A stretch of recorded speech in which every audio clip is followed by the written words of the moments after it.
Hello everyone. In this video, I'd like to take a little moment to talk a little bit about dysautonomia,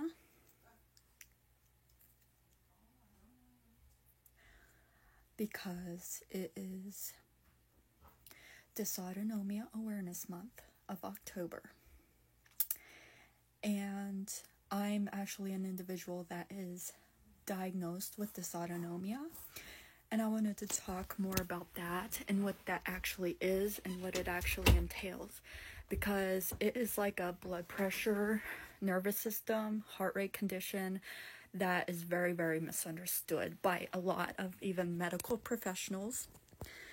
It is just misunderstood, and people don't even think about checking for dysautonomia most of the time.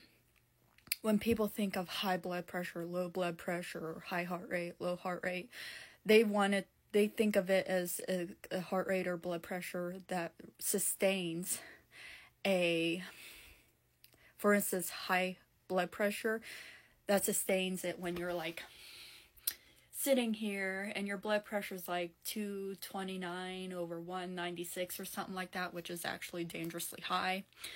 Dysautonomia doesn't work that way. In regular high blood pressure does work that way. Excuse me for my frustration. I just have a lot of I'm very smart, and it frustrates me sometimes when people just don't grasp it or get it, especially with my own experiences dealing with it. And I know because I experienced a lot, and I was actually diagnosed with dysautonomia. I was diagnosed back in 2007 via the tilt table test. Dysautonomia doesn't stay consistent, meaning you're just sitting here and your blood pressure is really high, and it stays high until it's managed on a blood pressure medication. That's the typical high blood pressure, okay? That's not how dysautonomia works. Dysautonomia, higher hypertension, or dysautonomia, low blood pressure, hypotension in other words, or POTS, postural orthostatic tachycardia syndrome, which is the high heart rate with standing. These things occur only when standing or be in upright position. Typically very much provoked when you're standing. Especially in my case, it's triggered like when I'm standing for long periods of time. I've lost consciousness from it. I've passed out totally from it before. They call that syncope. I've captured it on my blood pressure monitors before, but I was advised to go to the hospital because of it, and I would be fine by the time I went to the hospital. And they would just suggest I was just crazy or that my blood pressure monitor was wrong. This is because I have dysautonomia episodes, which are typically very, very brief in episodes. And even though my blood pressure or heart rate would be haywire when I'm standing up for long periods, they would return to normal if I feel the onset of symptoms and I go to lay down. That's the thing. It doesn't stay up clear until you get to the hospital, typically. Now, I had a recent incident at the beginning of this year where my heart rate stayed up pretty consistently for hours, which allowed the hospital to actually capture it. That was at the beginning of this year. So, was it due to dysautonomia? I don't know. They came up to the conclusion it was due to POTS. I don't know. I was even sitting down and it stayed high. That's not typical for me. That's why I went to the emergency room, especially at the beginning of this year. This was a video I made back then, at the beginning of this year, about when I was in the hospital. They actually admitted me for further testing, and the heart monitor actually captured it all that time because it remained high for like several hours. The episode wasn't brief at all. It was pretty sustained, and that was the only way they were able to, let's say, capture it on a heart monitor. The heart monitor was going ding, ding, ding This is the photo of me when I was like, after I was admitted into the hospital at the beginning of the year. This is actually an old episode, happened during an old episode I had. This was like quite a few years ago. It was like 4 years ago maybe. I was standing for a long time. I had my blood pressure monitor on me, and I felt the onset of being lightheaded. My feet were turning red and all the above.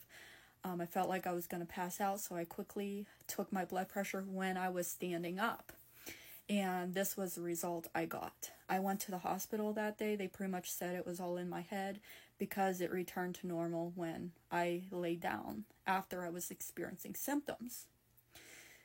I was advised to go to the hospital this time, and it was suggested that my heart monitor was wrong, despite of actually having a diagnosis of dysautonomia. People can be so ignorant about dysautonomia, can be very misunderstood, and how dysautonomia works. People think, oh, if your blood pressure is high, it should stay up for until it's managed with medication. That's not how dysautonomia works. I'm sorry. This is an example of my feet when it would turn red when I would stand for long periods and they would swell. This is from dysautonomia or autonomic dysfunction. This is just another example of that. Okay, how my feet would swell and be puffy and turn red versus when I was standing up for long periods of time versus laying down.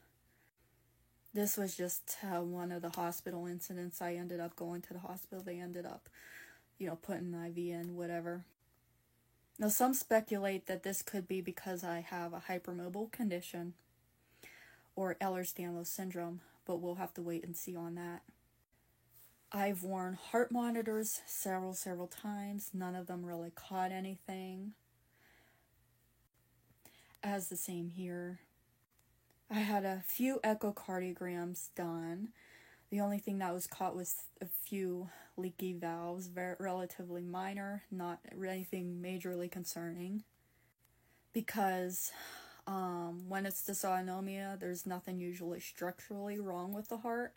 It's not caused by heart disease. It's a malfunction of the nervous system that causes your blood pressure and heart rate to go haywire, meaning you have a normal heart and you can still have this. Now I want to quickly run through this. This is my tilt table test from back in 2007. I want to quickly review this. It said that I had a heart rate high of 121 beats per minute, doing late 70-degree height of tilt, which is only tolerated for me for 22 minutes only. They ended up terminating the test early because I had onset of symptoms. The tilt table is when you are strapped to a table and they measure your heart rate and vitals when you are laying down, and the table tilts upright, more and more upright, and they keep monitoring your vitals. And when you're upright, usually in dysautonomia, it would be positive if you have dysautonomia if your vitals went like this.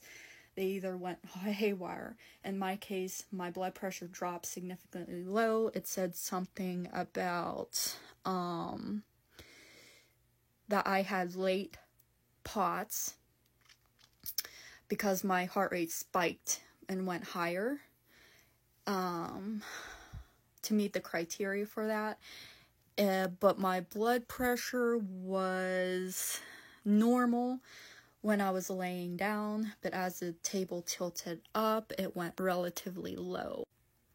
Right up there it said blood pressure was low as 70/50, which is pretty dang low.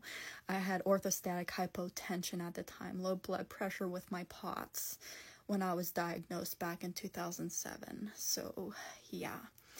This is my dysautonomia awareness video. I hope this brought you some insight, and this was my experience living with it. It's so not fun. People tend to not believe you. They tend to blame it on anxiety, yada, yada, yada, yada, yada, yada. But I'm actually diagnosed, and I see my new cardiologist for it this month. So stay tuned.